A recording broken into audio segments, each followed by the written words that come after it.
안녕하십니까, 김주성입니다. 함께 읽는 성경 말씀 시작합니다. 오늘 아침 읽을 말씀은 디모데전서 2장입니다. 제목은 간구와 기도와 도구와 감사. 변론보다 중요한 하나님의 경륜이 이루어지게 되려면 간구와 기도와 도구와 감사를 해야 합니다. 간구는 탄원이고 도구는 중재 기도입니다. 누구를 위해 기도해야 할까요? 임금들과 높은 지위에 있는 모든 사람을 위하여 기도하라 했습니다.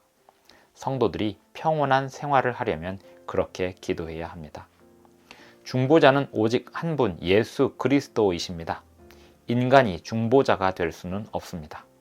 모든 성도들은 자기의 은밀한 죄를 자복하며 오직 중보자이신 예수님을 의지하여 하나님께 기도해야 합니다. 기도는 하나님께 하는 것입니다. 디모데전서 2장 1절부터 15절까지 낭독합니다. 그러므로 내가 첫째로 권하노니 모든 사람을 위하여 간구와 기도와 도구와 감사를 하되 임금들과 높은 지위에 있는 모든 사람을 위하여 하라. 이는 우리가 모든 경건과 단정함으로 고요하고 평안한 생활을 하려 함이라. 이것이 우리 구주 하나님 앞에 선하고 받으실 만한 것이니 하나님은 모든 사람이 구원을 받으며 진리를 아는 데에 이르기를 원하시느니라.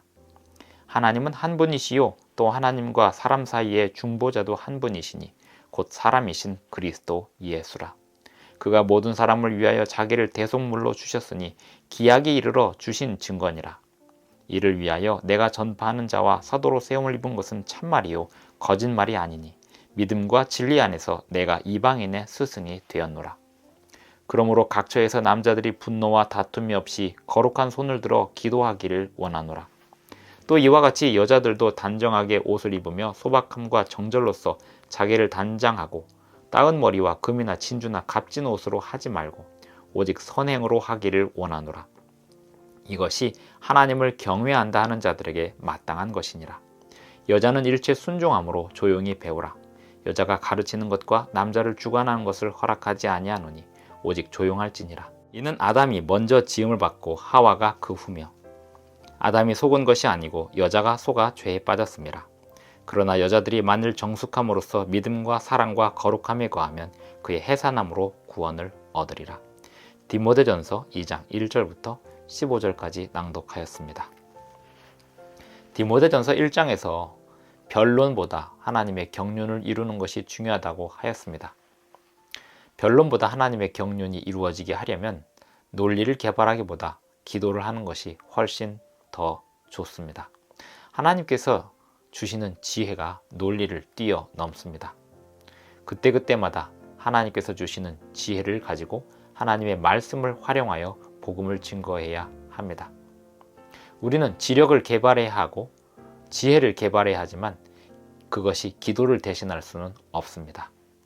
그리고 우리의 기도는 우리 자신만을 위하여 기도하는 것이 아니라 다른 사람들을 위해서도 기도하되 특별히 이 세상의 임금들과 왕들과 권력자들을 위하여 다 기도해야 합니다. 그것이 성경이 가르친 방법이고 사도 바울이 추천하는 방법입니다. 임금들과 높은 지위에 있는 모든 사람을 위하여 하라. 그렇게 기도하는 이유는 성도들이 평안한 생활을 하려 함이라 하였습니다. 그리고 복음이 잘 증거되게 하기 위해서입니다. 5절에 보면 하나님은 한 분이시요 또 하나님과 사람 사이에 중보자도 한 분이시니 곧 사람이신 그리스도 예수라 하였습니다. 하나님이 한 분이신 것처럼 중요한 사실이 있으니 중보자도 오직 예수 그리스도 한 분이시라는 것입니다. 사람이 중보자가 될 수는 없습니다.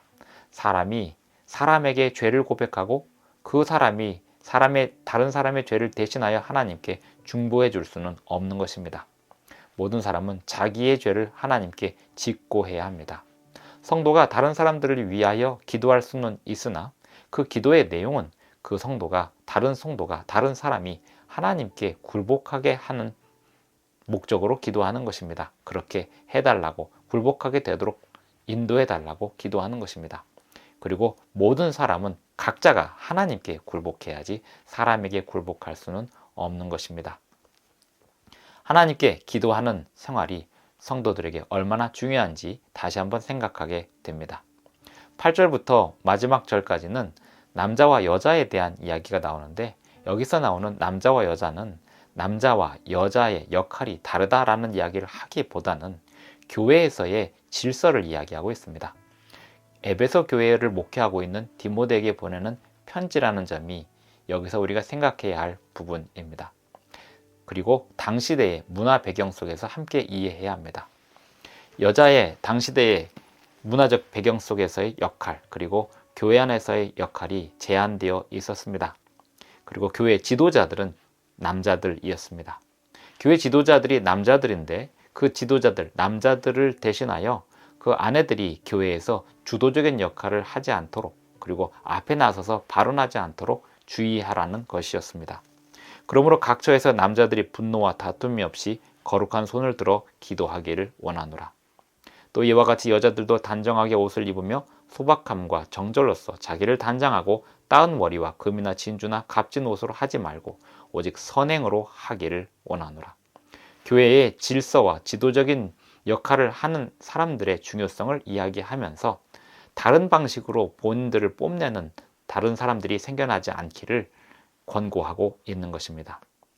여기 말씀하는 대로 여자는 일체 순종함으로 조용히 배우라, 여자가 가르치는 것을 허락하지 않는다라고 하는 이 말씀이 모든 교회에, 모든 시대에 적용되는 보편적인 이야기라고 한다면 다른 성경과 모순이 됩니다. 분명히 구약 성경과 신약 성경에는 여성 선지자들이 있었습니다. 여성 선지자들이 교회에서 가르치는 것이 당연히 존재했습니다. 그러므로 이 디모데전서에서 나오는 여자가 가르치는 것과 남자를 주관하는 것을 허락하지 아니한다는 이 말은 교회 안에 남자들이 지도자이고 그들이 지도적인 역할을 하고 있을 때 지도적인 역할을 하지 않는 여자들이 그들 위에 군림하지 않도록 주의하라. 그리고 교회 안에서 소란을 일으키지 않도록, 그리고 의상을 뽐냄으로써 주목받지 않도록 주의하라. 그렇게 이야기하는 것입니다. 그것이 하나님의 경륜을 이루는 지혜입니다. 사람들은 지혜를 발휘하는 데 있어서 시대와 공간을 잘 구분할 필요가 있습니다. 특별히 복음을 증거하는 사람들은 그 나라의 문화와 그 시대적 배경을 잘 주의해서 복음을 증거할 필요가 있습니다. 사도 바울은 그런 측면에서 고린도 교회에 보내는 편지와 디모데에게 보내는 편지에서 그런 점을 염두에 두고 편지를 쓴 것이었습니다. 다시 말씀드리지만 성경에서 남자와 여자는 누가 더 우월하거나 열등하지 않습니다. 남자와 여자는 하나이니라 라고 성경은 또한 말씀하고 있기 때문입니다. 교회 안에서 남자냐 여자냐 보다 더 중요한 것은 지도적인 위치를 가진 사람들에 대하여 존중하고 그들이 기도 생활을 잘할 수 있도록, 그리고 교회를 위하여 기도 생활을 잘할 수 있도록 하되, 모든 성도들이 자기의 죄에 대한 기도는 하나님께 각자 짓고 하는 것이 원칙이 되겠습니다. 기도하시겠습니다. 하늘에 계신 우리 아버지, 오늘도 우리에게 새 아침을 주셔서 감사합니다. 오늘도 우리에게 주시는 지혜를 따라 우리 상황에 맞게, 또 우리가 살아가는 마을과 우리가 살아가는 국가와 우리가 살아가는 시대의 배경 속에서 사람들에게 복음을 증거할 수 있는 가장 좋은 방법을 찾을 수 있도록 도와주시고, 사람들이 하나님께 직접 기도할 수 있도록 도와주는 그러한 선교를 할 수 있도록 도와주시옵소서. 예수님의 이름으로 기도합니다. 아멘. 감사합니다. 오늘도 행복한 하루 되시기 바랍니다.